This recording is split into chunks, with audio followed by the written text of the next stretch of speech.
పరాభవనామ సంవత్సరం అని భయపడక్కర్లేదు. 60 సంవత్సరాలు ఉంటాయి తెలుగు సంవత్సరాలు ప్రభావం నుంచి. ఇది 40వ సంవత్సరం. అందుకని మన ఒక జీవిత కాలంలో 60 సంవత్సరాల జీవిత కాలంలో ఎలా ఉండాలి, ఏ వయసులో ఎలా ఉండాలి, దేనికి ప్రాధాన్యత ఇవ్వాలి అనేటువంటివి ఈ సంవత్సర నామాల్లో మనకి సూచనలు అందుతూ ఉంటాయి. అంటే ఒక 40 సంవత్సరాల జీవితం వచ్చేటప్పటికి ఓ మెచ్యూర్డ్ మైండ్ ఉండాలి. సంసార జీవితంలో కూడా ఒక 30-35 సంవత్సరాల కల్లా వివాహం చేసుకోవడం జరుగుతుంది. కాబట్టి పిల్లలు బాధ్యత మనం యవ్వనంలో ఉన్నప్పుడు ఉన్నట్టుగా ఉండకూడదు అని చూపించడమే.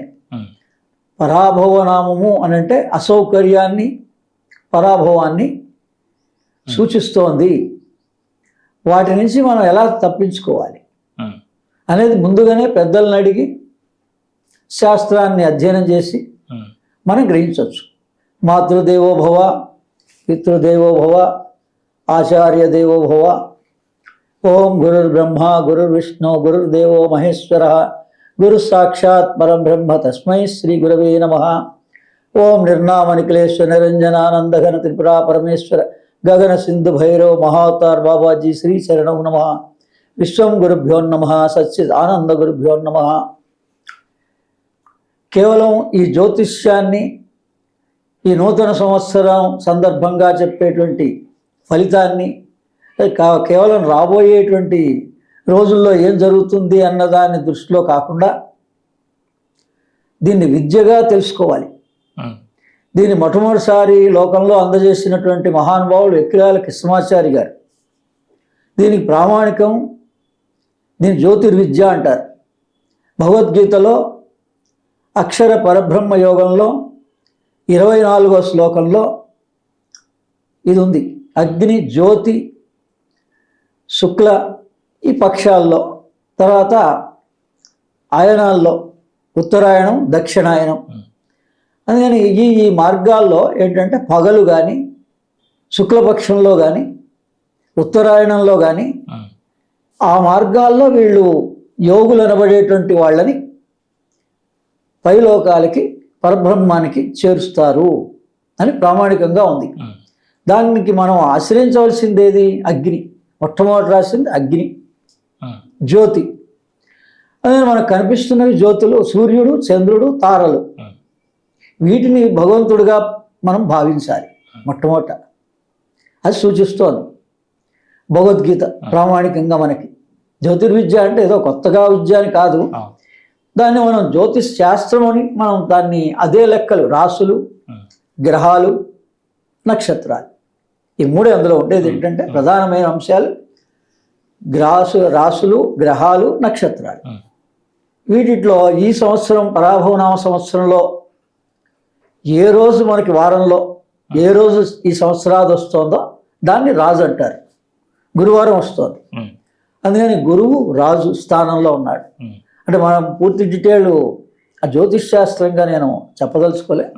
మనం యోగ ధ్యాన పద్ధతిలో సైంటిఫికల్గా మనం దీన్ని ఈ నూతన సంవత్సరాన్ని ఎలా ఉపయోగించుకోవాలి అనేది ఆ దృష్టితోటి మనం గ్రహిస్తే ఇది అందరికీ స్టూడెంట్స్కి ఏదో పెద్దవాడికే కాకుండా మెయిన్లీ స్టూడెంట్స్కి కనుక దాని మీద దృష్టి పడితే స్పిరిచువల్ ఆస్ట్రాలజీ అని ఉంది.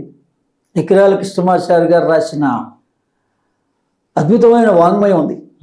ఈవేళ ఓపిక ఉండాలే కానీ దాంట్లో ఉన్నటువంటి అనేక గ్రంథాలని పరిశోధన చేసుకోవచ్చు.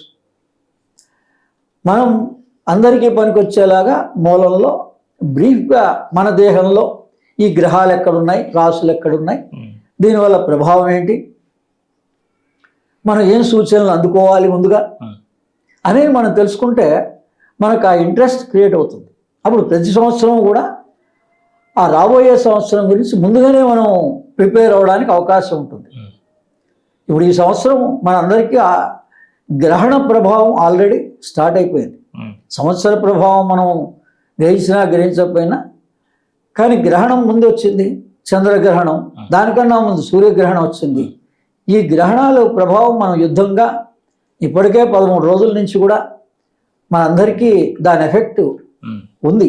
ఎందుకంటే అందులో చిక్కుపోయిన వాళ్ళు కొంతమంది రాలేక, ఇప్పుడు మనకి నిత్యావసరాలు ఏవైతే గ్యాస్ కానీ, పెట్రోల్ కానీ, డీజిల్ కానీ ఇవన్నీ మాధ్యమాలు ఉన్నాయో మరి ఇవన్నిటికీ కూడా కొరత ఏర్పడింది. అందుకని యావత్ ప్రపంచానికి దీని ఎఫెక్ట్ చూపిస్తోంది. అంటే ఈ సంవత్సరం పరాభవనామ సంవత్సరం ఏం చూపిస్తోంది ముందు నుంచే, మీరు ఇటువంటి వాటిని ఏదో మేము నమ్ముతాము నమ్మలేదు అనే మాట కాకుండా ఇది యావత్ మానవాళికి సంబంధించింది. ఏదో మన మతం మన కోసం రాసింది కాదు, పర్సనల్గా తీసుకోకూడదు. యావత్ భూమండలానికి సంబంధించిన సూచనలు వీటిలో ఉంటాయి. దీన్ని విద్యగా తీసుకోవాలి. జ్యోతిర్విద్య అంటారు దాన్ని. ఆ జ్యోతిర్విద్యగా మనం కనుక తీసుకున్నట్లయితే ఈ మన దేహం లోపలే ఈ గ్రహాలన్నీ మన దేహంలో ఉన్నాయి. మొదట హృదయ స్థానంలో సూర్యుడు, ఎడినల్ గ్లాండ్లో చంద్రుడు, నాభి దగ్గర బుధుడు,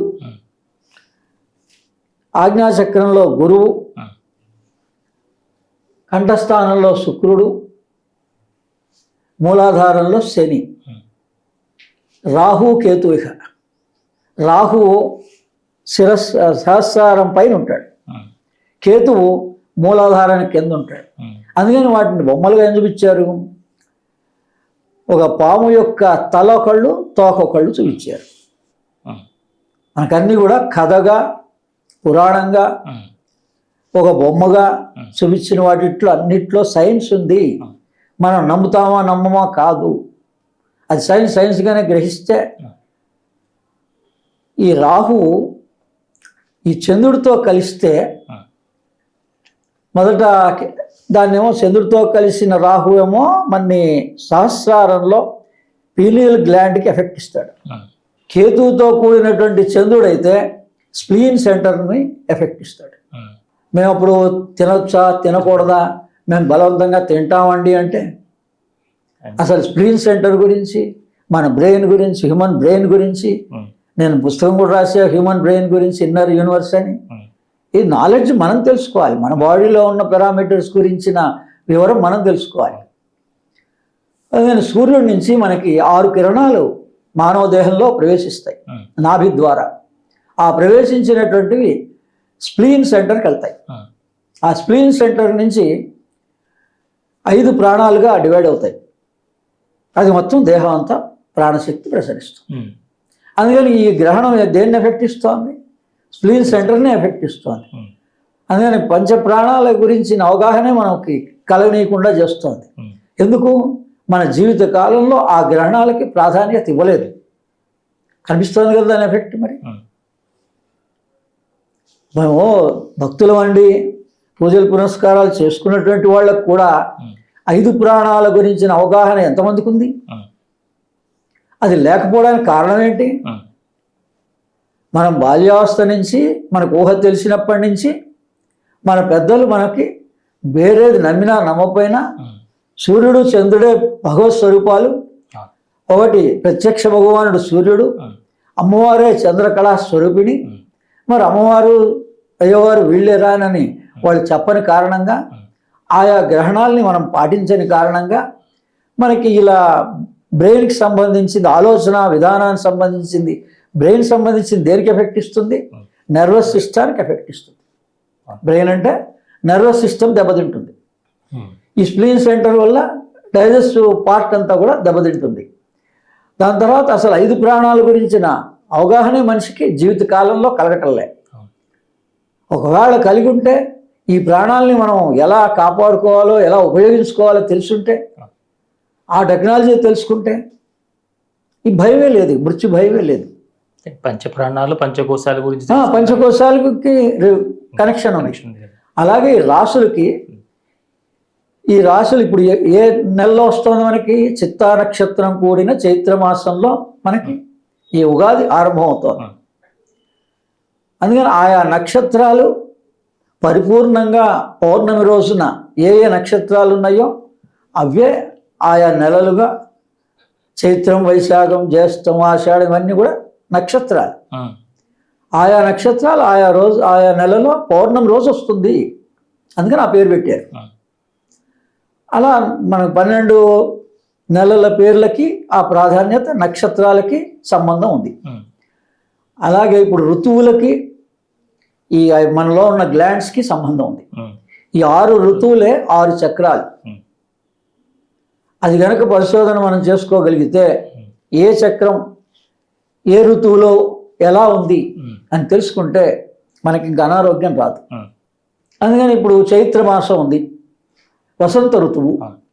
ఈ వసంత ఋతువు యొక్క ప్రభావం మన దేహంలో విశుద్ధి చక్రానికి, అనాహత చక్రానికి కఫ రూపేణ, ఆయుర్వేదంలో వాత, పిత్త, కఫ 3. ఈ 3 గురించి మీకు తెలిస్తే ఆయుర్వేదాన్ని ఉపయోగించుకోవచ్చు, ఆయుష్ని పెంచుకోవచ్చు. ఆయుర్వేదం ఏం చెప్తోంది? మీ ఆయుష్ని 10 సంవత్సరాలు పెంచుకోవచ్చు, మీ చేతుల్లో ఉంది. Health is in your hands, wealth is in your hands. ఆరోగ్యమే మహాభాగ్యం. మనం ఏ భాగ్యం గురించి ఇన్ని 12 గంటలు శ్రమ పడుతున్నాడో మానవుడు, తన ఆరోగ్యం గురించి ఒక గంట గనక 24 గంటల్లో ఎవరైతే శ్రద్ధ తీసుకుంటారో వాడికి ఏ రోగం రాదు, ఏ డాక్టర్ దగ్గర ఒక్కర్లే. నేను యోగాభ్యాసం మా గురువుల ద్వారా పొందినప్పటి నుంచి నేను ఈ రోజుకి హాస్పిటల్ దగ్గరికి వెళ్ళను, టెస్ట్లకు వెళ్ళను. ఈ ఉగాదిని కూడా ఎప్పుడు ఈ వసంత ఋతువుకి ప్రాధాన్యత ఇచ్చారు అంటే, మనం భూమిని ఒక సర్కిల్గా గీసి ఆ సర్కిల్ని హాఫ్గా ఇలా గీస్తే ఈ సూర్యోదయం, సూర్యాస్తమం, పగలు, రాత్రి, ఈ పగలు రాత్రి సమానంగా ఉన్న రోజు మార్చి 21. మార్చి 21వ తారీఖు పగలు రాత్రి సమానంగా ఉంటుంది. మళ్ళీ అటువంటి రోజు ఎప్పుడు వస్తుందండి అంటే సెప్టెంబర్ 21కి వస్తుంది. ఈ మధ్యలో జూన్ 22కి ఎక్కువ పగలు ఉంటుంది, రాత్రి తక్కువ ఉంటుంది. అలాగే రివర్స్లో డిసెంబర్ 22కి రాత్రి ఎక్కువ ఉంటుంది, పగలు తక్కువ ఉంటుంది. ఇది కాలం యొక్క, ఈ భూమి యొక్క గమనించి ఈ సీజన్స్ని కూడా ఆ రకంగా ఈ 4 విభాగాలుగా చేశారు. అందుకని ఈసారి చూడండి, మార్చి 21కి 19వ తారీఖు మనకి ఉగాది వస్తుంటే కరెక్ట్గా 21వ తారీఖుకి రంజాన్ వస్తుంది. వాళ్ళు చంద్రుడిని ప్రాధాన్యత తీసుకుంటారు. అది కోయిన్సైడ్ అవుతుంది, వాళ్ళ గురించే వస్తుందని కాదు అక్కడ, అది అలా కోయిన్సైడ్ అవుతుంది. ఎప్పుడైనా మనం ఈ ఉగాదికి ఎంత ప్రాధాన్యత ఇస్తామో మార్చి 21వ తారీఖు కూడా అంత ప్రాధాన్యత ఇవ్వాలి.